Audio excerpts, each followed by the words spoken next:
Okay, good morning. I'm going to try doing this just as a straight video. I tried using Explain Everything and it's going very slowly and not processing. So we're going to start today with just this video. Electrostatics is what we're going to talk about. This is our next unit. It's the study of electrical charges that stay in one place. So matter is made of atoms, which are made of protons, electrons, and neutrons. We know this, that the protons, they are made from quarks, so they can be further broken out into up and down quarks. And we're going to talk about that later in the year if we get there. And neutrons can also be broken down and made up of also up and down quarks. But electrons can't be broken into any smaller parts. So they're as small as they're going to get. They're called an elementary, they're called a quantized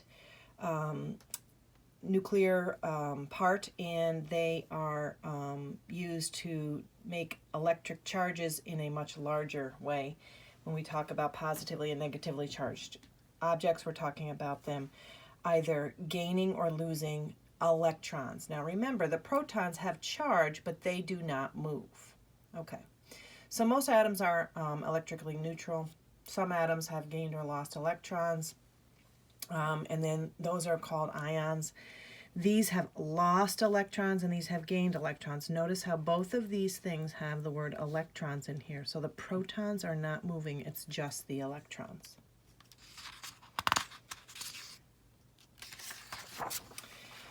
So we're going to talk a little bit about electric charge. As I mentioned before, it is quantized. There is only values that can be equal to the charge that is on one electron. So one electron, which we're going to do with E minus, it can only have a charge of I'm going to put a little equal sign here, a negative 1.6 times 10 to the 19th, negative 19th coulombs of charge. If I have two electrons, okay, we're going to take that's going to be a negative 3.2 times 10 to the negative 19th coulombs. So there is no 1.5 electrons, no partial charges. Okay, so no partial charges. Okay, so the unit for the charge is coulomb, based on the scientist that made the discovery about the charges and how the forces acted between charges that attract or repel. So 1 coulomb of charge is made up of 6.25 times 10 to the 19th elementary charges. Okay, they could be considered electrons or protons. Value of an elementary charge is 1.6 times 10 to the negative 19th coulomb. This is the smallest possible value of a charge. So again, proton is positive 1.6 and electron is negative 1.6. Symbol we are going to use for charge is Q. So here's an example. We have an object possessing an excess of 6 times 10 to the 6 electrons. What net charge does it have? All right, it's negative because it's electrons. So if we have this amount of electrons, we're going to do our dimensional analysis and say that one electron has a charge of negative 1.6 times 10 to the 19th coulombs, and then we end up with a charge of negative 9.6 times 10 to the 13th coulombs when we multiply across. Remember, when you're doing this and practicing this, use your EE key on your calculator. Okay, now that I'm doing this with a video, I can show you again the EE key, all right, on these is second function here, EE. Okay, use that. And remember, you can change into scientific notation. Whoops, let's turn this on. You could change into scientific notation here by changing that. Okay, now it says here science. And remember, we want to be in degrees, not radians, although we're not going to be doing a lot of trig in this unit. Okay, so then it says down here 2 alpha particles consist of 2 protons, 2 neutrons. What's the charge of the alpha particle? So 2 protons will be 2 times 1.6, and remember protons are positive. And that ends up being a positive 3.2 times 10 to the negative 19th coulombs.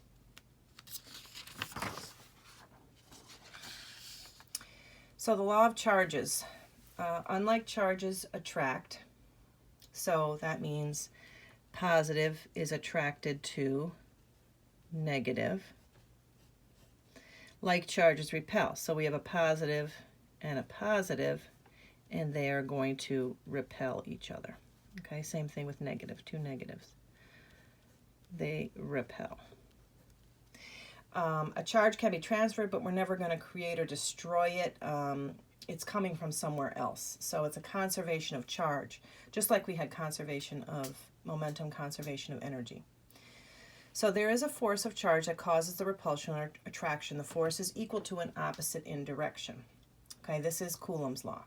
So F sub E, electrostatic force, is equal to K times Q1, Q2 over R squared.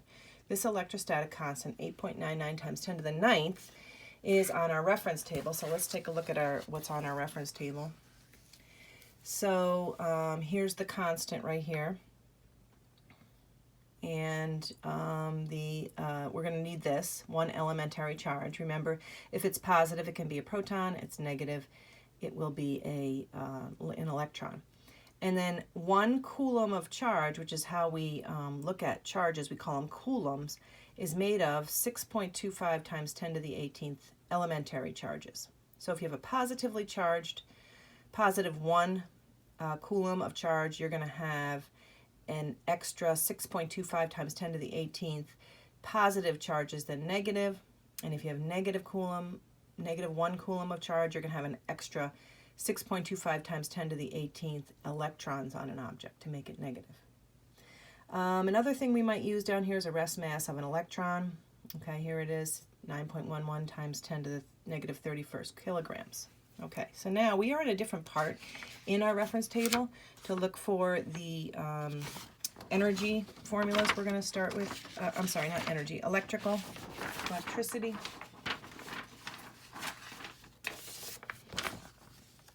Okay, so find this somewhere in your reference table. It's on page 4. Here's the first one we're going to talk about today. We're going to talk about the electrostatic force, K, Q1, Q2 over R squared. And then we're going to cover the rest of these, probably getting all the way through this before we even come back from this corona. Okay, so that's where you'll find all those things. All right, now we have a couple similarities here. One similarity is to our gravitational universal gravitation law that we talked about earlier in the year. The force of gravity, which is due to two masses interacting, gravitational constant, and R squared, should look very much like this formula right here. So the closer we get to R squared, the more force of attraction for the gravitational attraction between masses. However, when we come up here, it's the same thing. The closer we get, the more the force of electrostatic. And in this case, it'll both be attraction and repulsion, both. So depending upon what these charges are, if this is positive and this is negative, it'll be attracted. If this is negative, negative, it'll be repelled. Positive, positive, it'll be repelled. So when you do all this out, and we're going to practice on one of these later slides, if you end up with a negative force of electrostatic, that means that you're going to have an attraction, because that would come only from a negative and a positive that we're looking at the force of. Okay, so up here I've got some pictures that are just talking about how there's attraction and repulsion, and it works from center to center. Okay, so just again to emphasize that gravity only attracts, okay, but electrical force, electrostatic force, is going to be attraction and repulsion.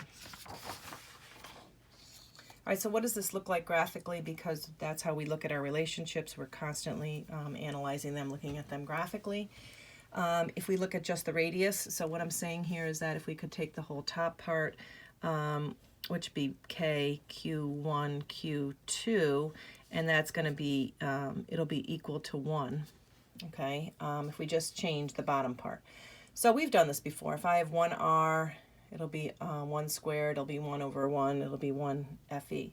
But if I put 2 down here, okay, the radius is getting farther apart. The objects are going further and further apart.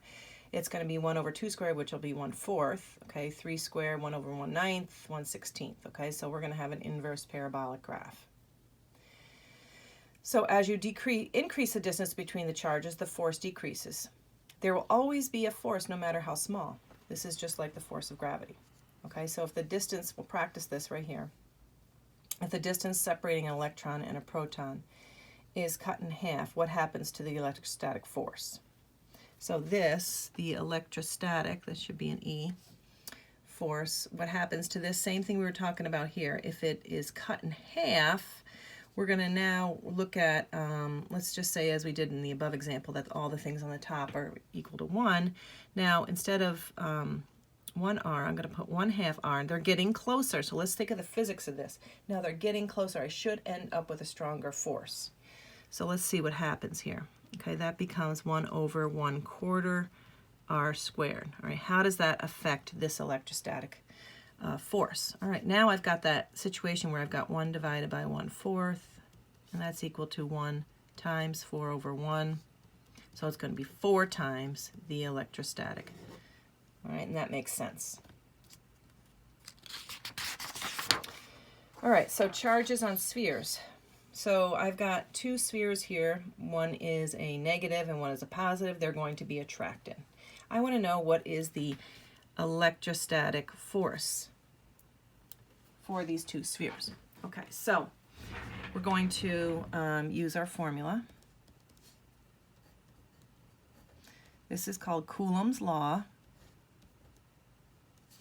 And this explains the electrostatic force. In this case, it'll be an attraction. Oh, let's change this right away. Instead of 1 centimeter, we want to make that 0.01 meters. Okay. So let's plug our numbers in here. Off the reference table, the electrostatic constant, 8.99 times 10 to the 9th. I have to go back and look at my units. I don't have it memorized yet. I believe it's newtons meters squared per coulomb squared. Okay, that's the first. That's just the constant. Now let's put in the -4 times 10 to the -9th coulombs. And then we're doing a +2 times 10 to the -9th coulombs. Divide that whole thing by 0.01 meter and make sure you square this. Okay, so let's do this on our calculators here. So remembering how we do this, I'm going to push this over a little bit. Okay, 8.99 second function EE to the 9th times -4 EE -9 times 2 EE -9. This is at the point, what I would do is I would hit enter. Okay, and then I would divide it by, and then use my parentheses, 0.01 squared. Okay, and then I come up with this answer, which is a -7.19 times 10 to the 4th newtons. So try it. I mean, I know that on this, it helps to hit equals when you get everything on the top before you do the bottom. It helps to use parentheses where you can, and that will all help out. Okay.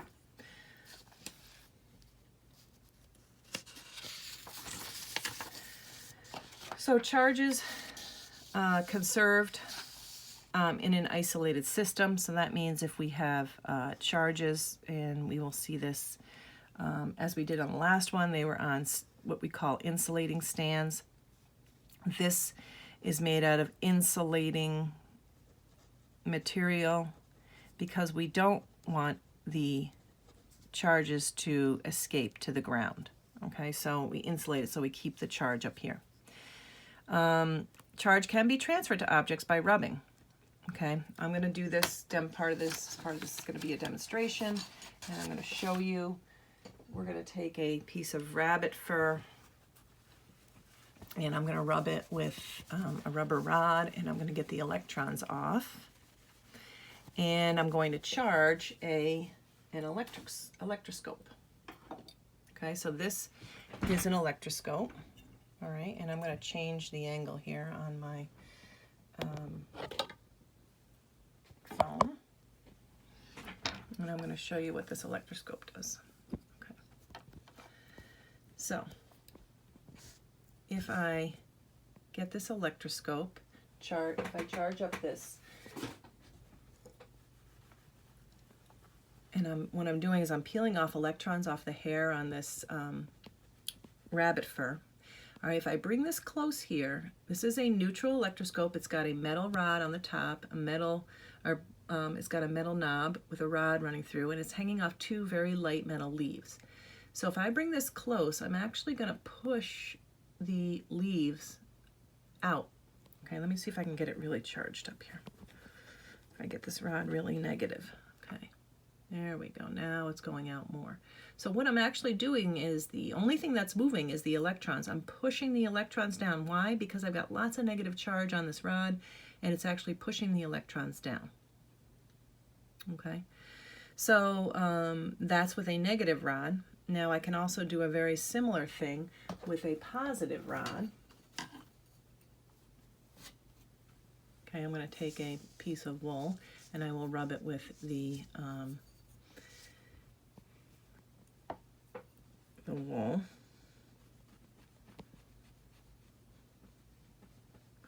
This is going to have a positive charge, and it doesn't build up as much charge, but it will also, what's happening now, this is positive, it's bringing the electrons up to the top, and so making the leaves more positive.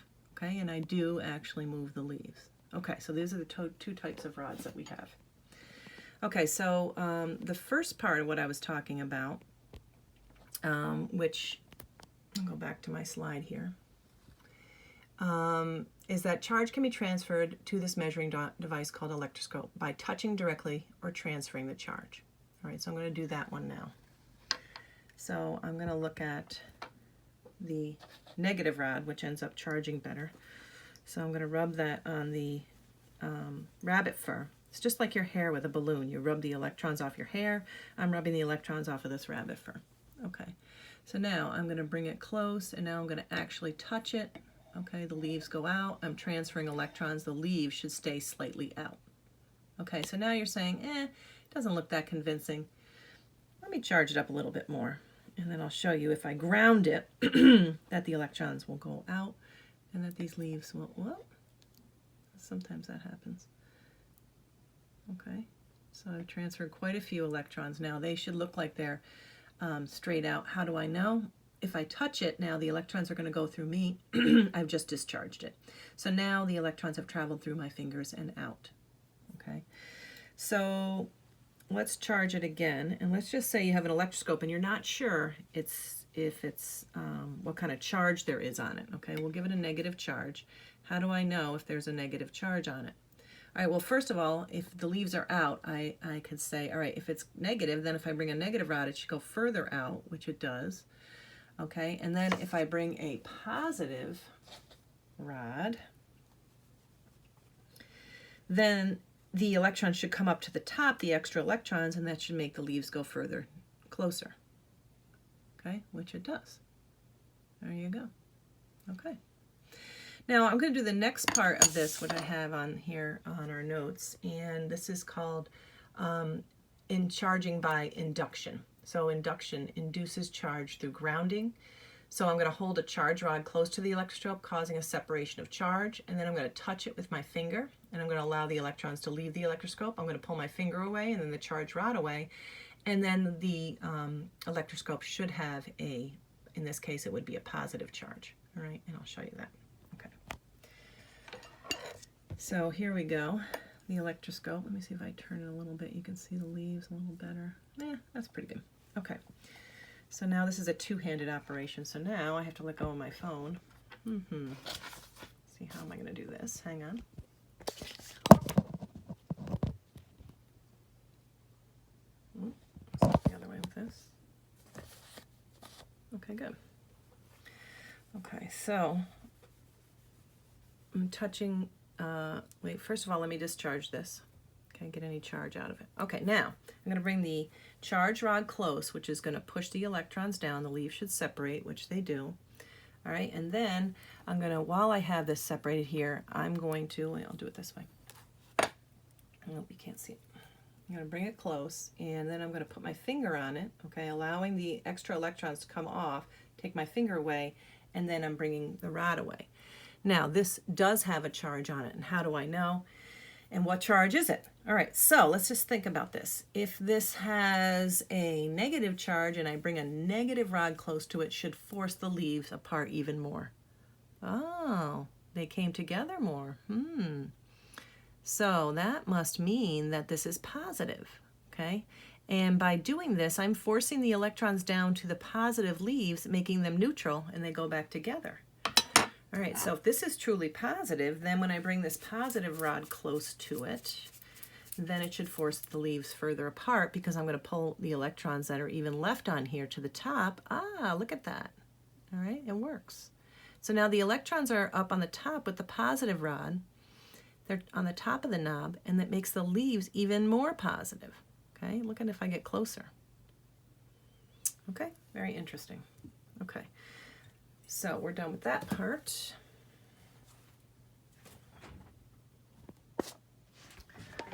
Okay.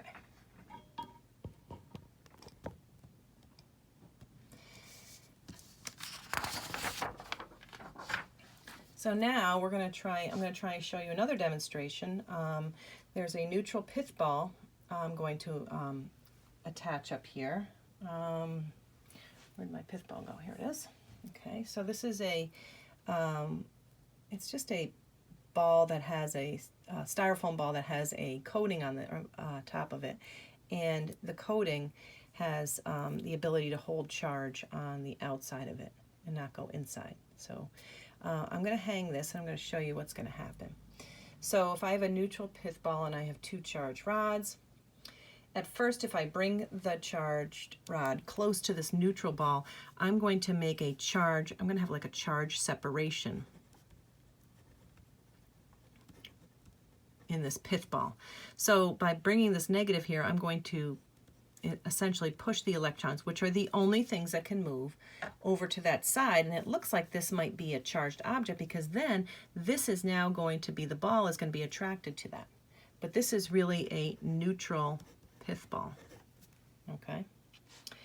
And then what I'm going to show you is some other things that if the pith ball is charged already, how can we tell? Okay. So we're going to do a similar thing, but now I'm going to have this pith ball hanging. Let's see if I can set this up. Set this up right here while we're talking. Hope you guys are doing okay. This is a weird times, and calls for all kinds of measures here. But we're going to persevere and try and learn some physics. And you're going to help me. Okay. All right, so here we go. We have the pith ball. There it is hanging. Okay. So I'm going to bring a charged rod close to this pith ball. Okay, and we're going to see that it will be initially attracted to this for this very reason. Okay, so I'm going to pull it close, not touch it, but it will be attracted. Okay, now what if I put a charge on this pith ball? Okay, I'm going to do that by touching it. Okay, now, wow, you can really see that this ball is levitating, and it's a different view here. So let me show you the side view of what's going on.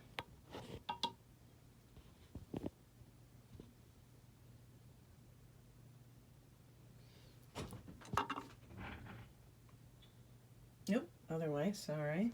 Bear with me. There we go. Where are you, little pith ball?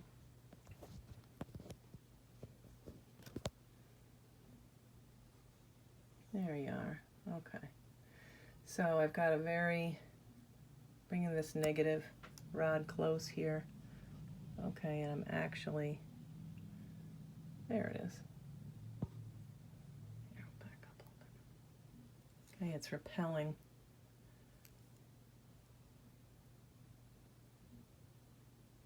The ball. Okay, there we go. There's a perfect, good picture. Okay, now, if I bring the positive rod close, to this pith ball.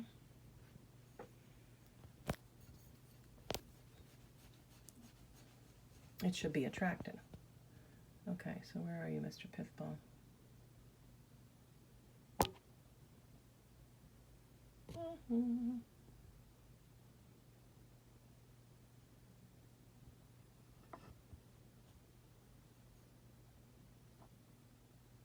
There it is. Let me see if I go this way. Okay, and I want to show you it is attracted. Okay, so it's attracted to the positive. Why? Because it is holding a negative charge. Okay, and it's repelled by the negative. Whoops, sorry. Repelled by the negative and attracted to the positive. Okay. All right, let's go back to what we were talking about here.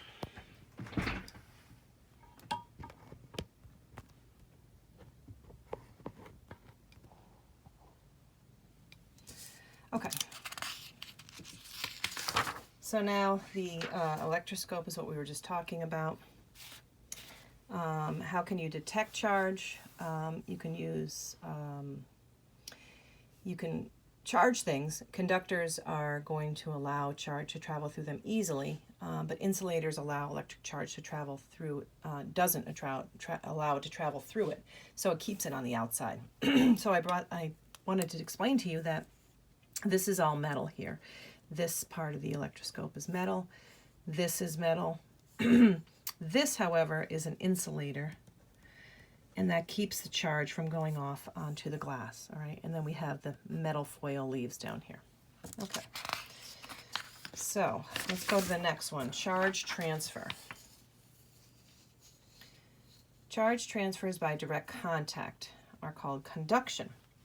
We talked about that. So if we have a charge Q1 with a positive 4 coulombs of charge and a charge Q2 with a charge of negative 2 coulombs, they come in contact, okay, and they share their charge. All right, so first we figure out the total charge here. I've got a positive 4, negative 2. I'm going to end up with, when they come together, as I put right here, they're going to end up having a positive 2 charge. So what happens, because the electrons equally repel each other, wherever they are, they're going to evenly distribute themselves. They're not going to bunch. So once they're together, it acts like one body. All right, then to find out if we pull them apart now, we're going to end up with a positive 1 charge on each one. Okay. And this is just explaining what we just did. If you hold the charge rod close to the electroscope, and I'm just going to cross that out because we just did that. Okay, last part here, we're done after the slide. There are 4 fundamental forces that we need to talk about in the universe. We've only been talking about gravity so far. So gravity, very weak compared to the number 1, which is strong. Strong force holds the nucleus together. And the range at which it acts is very, very, very small distance, 10 to the negative 15th. If you think about this, we had nano, we were talking about in the beginning of the year, that was 10 to the negative 9th. So the particles that mediate it are gluons and nucleons. We have electromagnetic force, and that's what we're discussing now. So we're discussing the electrical part of the electromagnetic. Its strength, relatively speaking, to the nuclear is 137th the size. Okay. Its range is infinite because we have that 1 over r squared. And this is what the particle that we use to, that has both electrical and magnetic properties, that is the electromagnetic radiation, and it's called photons. All right. Photons are not just light. They're all kinds of electromagnetic radiation. Okay. All of that is on the electromagnetic spectrum. And we're going to talk more about that when we get to the end of the electromagnetic unit. So then there's this weak force, which is responsible for beta decay, which we're not going to talk a lot about. I will later on in the year if we get to it. And then gravity is the weakest. Okay, so this is strong, number 1. 2, electromagnetic, weak is 3, but not the weakest. 4 is the weakest. Okay. So the strength, relatively speaking to the strong force, is it's 6 times 10 to the negative 39th. That's really, really small. Range is infinite because we also have that 1 over r squared part. And what's the particle that's used? They think, look at this question mark, the graviton. We're not really sure what is mediating gravity at this point. And they continue to do more testing at the colliders around the world and trying to figure that out. Okay, that ends that for today. Thank you.